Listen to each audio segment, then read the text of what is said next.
It's a beautiful Monday morning. Good morning. Thank you for joining us on Newspaper Review and High Impact Television. I hope you had a restful weekend. I hope you had an amazing weekend. Well, if the reverse is the case, never mind, we have the right tonic for you, and we'll be taking you through stories making rounds on front pages of newspapers. This morning we'll be giving you updates. And right about now, we have our guest joining us from Uyo, Akwa Ibom State, Matthew O'Connell. Good morning. He's a public affairs analyst. Good morning, Matthew. Thank you for joining us. Good morning, Ghost Time, David. It's so good to be here. Good to have you. Thank you for having me. Yeah, thank you for coming on. Let's begin with the story on the Punch newspaper, and we're going to take a look at Ruga and livestock program. Now, you recall that Ruga rose lots of concerns as governors in virtually all the states kicked against Ruga. And then the federal government went back to the drawing board and made out another plan, which is the livestock program. Now, do you think that this livestock program is enough to reduce the clashes between farmers and herdsmen? Thank you. First of all, I want to say that the idea of Ruga was over-ambitious. Over-ambitious in the sense that Ruga itself is not an English term. It is a Hausa word for cattle colony and all that. So in a secular state like Nigeria, it wasn't all embracing. It gave out the policy as being pro-sectional. We all know that it is the Fulanis that are majorly in cattle business. And then to give a policy that is a national policy by a Hausa name, a local name, was in a negative. The same thing, I think, goes for Fadama. I understand that Fadama... Go ahead. Hello? Go ahead. Yes, but Fadama is not also an English word. It has to do with irrigation in Hausa. These words are acronyms, Matthew. These words are acronyms. Yeah, but what analysts believe that is what they mean is not just an acronym that you can just wish away. But that's that aside. The National Livestock Transformation Program is a good initiative. Good initiative in the sense that you'll be able to, every sector should be able to have a master plan. But that master plan having to do with the National Livestock Transformation Program also had issues having to do with the taking over water lines from communities. And that is why people in the South, they cried foul. They said, if you are going to, take over their ancestral lands because of the policy, they will be against it. So I am not against the national plan for agriculture, but any plan that will infringe on the rights of people should not be allowed so that it does not cause further tension in the system. If I may, I remember that was the major challenge with Ruga, because the federal government was going to take lands from state government. That was a major challenge. But this particular livestock program, the states are giving out their lands. The states are giving out portions of lands to be used. You know that about 6 states are already doing this. The 6 pilot states, which is Adamawa, Kaduna, Gombe, and other states, they're actually giving out their lands for this program. Why that is happening is because each state has its peculiarity. Okay. In northern Nigeria, you have so much land space because the National Livestock Transformation Program, I'm not sure it captured ranching, but if it does, the major thrust has been cattle colonies, cattle routes, and all those things which are not implementable now. So for states that have land, yes. But mind you, the only land federal government has is Abuja, in FCC. So whenever you go to the state will have to look at the plan and be sure that it does not infringe on their rights, because the land is vested on the governors of the state, except in Abuja, where the federal government can decide to do whatever. So it boils down to looking at details in the policy. what does the policy want to achieve? Is it cattle route? Is it cattle colonies? Or is it ranching? Which is the most preferred? Because the issues we've been having about the security across has been the issue of what people call farmer header clashes, which for me is the wrong term. There is nothing like farmer header clashes.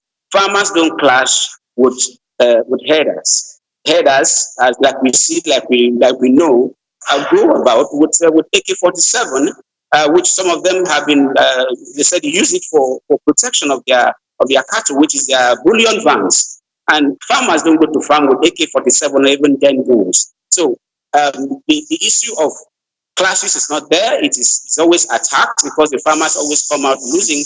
So whatever policy that will address that problem is highly welcome, but it must come from a very critical situation room that is able to take national interest above any sectional interest. It's looking like this is actually going to be peaceful because the governors are actually quite interested and they are giving out their lands for this livestock programming. Now, the other aspect of the livestock programming that actually got my attention is the part where it says that there is a possibility that the program would help boost our economy, of course, through agriculture. Do you see a possibility of that? Because there would be a standard structure, people would be employed. Do you see any boosts from the agricultural sector? There's no being overemphasizing that. Any policy, any well-planned policy of government, be it a local government that doesn't really exist now, to state, to the federal government, is supposed to add value. So I foresee it adding value. But the details that has to do with, does it infringe on the rights of people?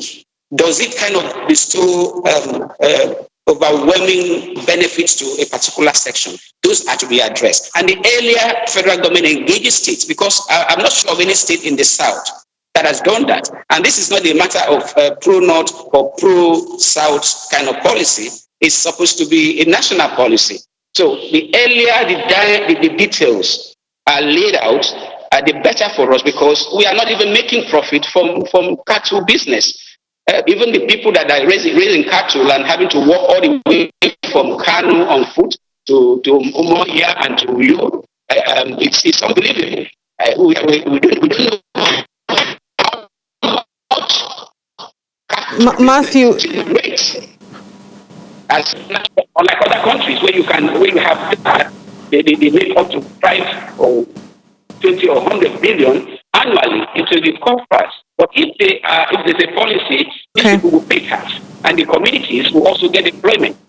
So I welcome it, and it should be looked into immediately with other states so that we don't have to have conflict. All right, before we move away from this livestock conversation, because it's one major story right now, let's talk about sustainability. You know, the conversation of maintenance culture and sustainability that we currently have. Do you see any form of sustainability when it has to do with this program? Sustainability has been an issue in Nigeria, but especially when it has to do with government. So if it's private sector driven, which it should be, like we have in our private state, His Excellency Governor Bill Emmanuel set up the Education Summit, and from there a think tank, education think tank was set up with something like distinguished Professor Hilary Young as chairman, and they'll come out with a policy, with not just a policy roadmap, a plan, not a recommendation. That recommendation is not binding on government alone. It's going to affect all sectors. So, in the National Livestock Transmission Program, if it is private sector driven and not something that is done like by a government to protect the people or to make sure that some people have an advantage, it will be a wonderful idea. Anything private sector has survived. In fact, without the private sector in Nigeria, maybe it would have been the situation would have been worse than the world is currently rating us. So it is a good policy. Like I'm repeating myself, but then the fine details must be worked out. Yes. All right, let's move away from that very quickly to another story that's still on the Punch and Guardian newspapers. Is the story of Sunday Adeyemo. I'm sure you are familiar with that story. It happened last week. And over the weekend, Olubadan, that's the Ibadan people, sent delegates to Cotonou. And let's come back to Nigeria. Would you say that Nigeria is handling this situation properly? Because there are conversations surrounding how that Nigerians or Nigeria or the federal government is not handling this situation as they should. Well, I think the handling of the arrest of Igboho, it's a bit better than what was done in the case of Nnamdi Kanu, which was seen and is still being seen as abduction. Is still being seen as infringement on the territorial integrity of Kenya, where he is alleged to have been picked up from, and without recourse to trial and extradition orders. You know, Nigeria is a signatory to a number of international conventions, and we are not an island. We are not all unto ourselves. So, in Igboho's case, there's a court process going on there. And one thing we have to know is that there is the issue of, is Igboho an asylum seeker? And I am made to understand that there is a 1951 Refugee Convention that where somebody is seeking asylum, he can travel with any document to hide his identity. So all those issues will come up. It will not be seen as a criminal offense that he was having another country's passport or is a national of another country. But most importantly, that the fact that Nigerian government did not do abduction, as in, they just brought him back from Cotonou, and Cotonou will say we didn't release him. It's a group. Beyond that, very importantly, is the fact that these non-state actors who have become the front runner news item in Nigeria is not healthy. Because when you look at their backgrounds, Igboho has not been able to shoot down any aircraft from airspace like it happened a few days ago or maybe a week ago, which was earlier tonight. But eventually, when the pilot came out and the story is told, and we are all celebrating that we have a brilliant pilot who I'm praying that God will serve him and force him to tell the story in his old age. So for Igboho, I believe that government is doing well, is doing better than what they did in the case of Nnamdi Kanu. Going through due process it doesn't matter if someone is a criminal. So when you go to due process, even the person Matthew. Yeah. All right, Matthew, thank you for your thoughts. But before I let you off the hook this morning, very quickly, I'll take a look at the story, something happening in Bauchi State this morning. But before then, what are your thoughts on the postponement of the deadline by the federal government on SIM registrations and linkages of NIN? I want to say it is healthy. You know, Nigerians did not embrace that policy early enough. And then going by the uproar that happened concerning the man at the helm of affairs of that institution, Pantami, it brought a lot of ill feelings here and there. So even, in fact, the 3 months to me is not enough. We could say we are giving up to December 2021 to be sure that people are captured. And by that, we wouldn't have any excuse because this is about the 6th time they are adjusting the date. For me, it should be December 2021 because it's not hard to have enough data already to be able to track the terrorists who are giving Nigeria back time. All right, Matthew, let's take this last story, and it's a meeting by PDP governors due to hold today in Bauchi State. Now, PDP governors are having a meeting today in Bauchi State. You'd agree with me, for quite some time now, there has been conversations and stories of defection from the ruling party and from the PDP, rather, to the ruling party. Now, what would you say about this meeting? What do you think might be the possible outcome of this meeting? Tentatively. I am pro conversation person. I'm a pro dialogue person. And for the first time in the history of Nigeria, we are having even the PDP and APC and Afghan governors come together as southern governors. So for PDP to meet, I don't see anything different from what they have been saying collectively, which is about good governance, which is about the East. Are you there? Yeah. Go ahead, please. Go ahead. I'm saying that the PDP governors meeting, the issues they're going to articulate will be different from the issues that we're talking about, Okay. which is primarily the one, the pluralism, which is the All right, Matthew, the network is not friendly at this point, but I must thank you for your time. I'm happy the network at least allowed us get one or two things from this conversation this morning. Thank you for your thoughts. Thank you, and have a great week. It's been my pleasure. Thank you so very much. Thank you. Yeah, do well. Thank you.